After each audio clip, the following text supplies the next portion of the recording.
6 news కి స్వాగతం. పాడి రైతులకు లాభాలు చేకూర్చడమే లక్ష్యంగా తాము పనిచేస్తామని పశుసంవర్ధక శాఖ ఏడీ డాక్టర్ గురవారెడ్డి తెలిపారు. మండలంలోని చెల్లోపల్లి గ్రామంలో శుక్రవారం పశుసంవర్ధక శాఖ ఆధ్వర్యంలో పశు ఆరోగ్య వైద్య శిబిరాన్ని నిర్వహించారు. ఈ కార్యక్రమాన్ని టీడీపీ నాయకులు కలికి వేణుగోపాల్ రెడ్డి, మనుబోలు సాగురెడ్డి ఉపాధ్యక్షులు పొన్నూరు అశోక్ ప్రారంభించారు. ఈ సందర్భంగా ఆయన మాట్లాడుతూ రైతులకు పెయ్య దూడలు పుట్టేలా వీర్యనాళిక చికిత్సలు చేస్తామన్నారు. పెద్ద పశువులకు, చిన్న జీవులకు, గొర్రెలు, మేకలకు నట్టల నివారణకు మందులను అందజేస్తామన్నారు. గర్భకోశ వ్యాధులకు చికిత్సలు చేస్తామన్నారు. ఈ కార్యక్రమంలో వైద్యులు మహమ్మద్ షరీఫ్, కార్తీక్, సిబ్బంది షబ్బీర్, సాహుల్ తదితరులు పాల్గొన్నారు.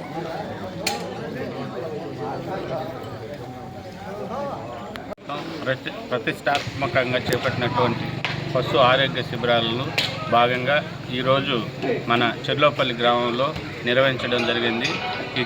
ఈ పశు ఆరోగ్య శిబిరాన్ని మన కలికి వేణుగోపాల్ రెడ్డి గారు ప్రారంభించారు. అలాగే ఈ కార్యక్రమంలో అశోక్, తర్వాత ఈ చెర్లోపల్లి రైతు సోదరులందరూ పాల్గొన్నారు. ముఖ్యంగా ఈ పశు ఆరోగ్య శిబిరాలలో పశుసంవర్ధక శాఖ తరఫున పెద్ద పశువులకి, అలాగే చిన్న జీవాలకి, అలాగే గొర్రెలు, మేకలకి, దూడలకి అన్నిటికీ నత్తల నివారణ మందులను తాపించడం జరుగుతుంది. అలాగే ఇప్పుడు ఈ కార్యక్రమంలో ముఖ్యంగా ఈ పశు ఆరోగ్య శిబిరాల్లో ముఖ్య విషయం ఏంటంటే, ఈ పశువులలో మనము లింగ నిర్ధారిత వీర్యం అనేది ప్రవేశపెట్టడం జరిగింది. దాంట్లో ఏంటంటే ఓన్లీ ఆడదూడల వరకే 90% ఆడదూడలు పుట్టేదానికి ఆ వీర్యాన్ని ఉపయోగించుకోవాల్సిందిగా రాష్ట్ర ప్రభుత్వం దీన్ని ప్రతిష్టాత్మకంగా చేపట్టింది. కాబట్టి మన చెల్లోపల్లి రైతులందరూ మీ యొక్క పశువులకి ఈ లింగ నిర్ధారిత వీర్యాన్ని చేపించుకొని ఆడదూడలు పెట్టి మీకు అభివృద్ధి చెందుతారని రాష్ట్ర ప్రభుత్వం భావించి ఈ కార్యక్రమాన్ని మొదలుపెట్టింది. అలాగే ఏదన్నా అనివార్య కారణాల వల్ల పశువు నష్టం జరిగితే ఆ కార్యక్రమంకు పెద్ద పశువుకి అయితే 30,000 రూపాయల వరకు ఇన్సూరెన్సు, అలాగే చిన్న నాటు పశువులకైతే 15,000 రూపాయల ఇన్సూరెన్స్ కూడా ఉంది. దాంట్లో 85% వచ్చేసి రాష్ట్ర ప్రభుత్వం భరిస్తుంది, 15% వచ్చేసి మన రైతు సోదరులు భరించాలి. ఒక రైతు సోదరులు వారి యొక్క 10 పశువుల వరకు వారు బీమా చేయించుకోవచ్చు.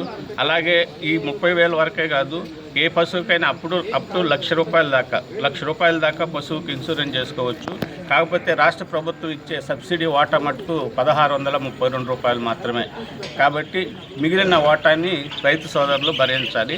కాబట్టి ఈ కార్యక్రమాలన్నీ సద్వినియోగపరుచుకొని రైతు సోదరులందరూ, పాడి రైతులు అందరూ అభివృద్ధి చెందుతారని పశుసంవర్ధక శాఖ తరఫున ధన్యవాదాలు తెలుపుకుంటూ, అలాగే మాకు సహకరించిన ఈ రైతు సోదరులకి, మన కలికి వేణుగోపాల్ రెడ్డి గారికి, అశోక్కి, వీళ్ళందరికీ పేరు పేరున ధన్యవాదాలు తెలుపుతూ సెలవు తీసుకుంటాం.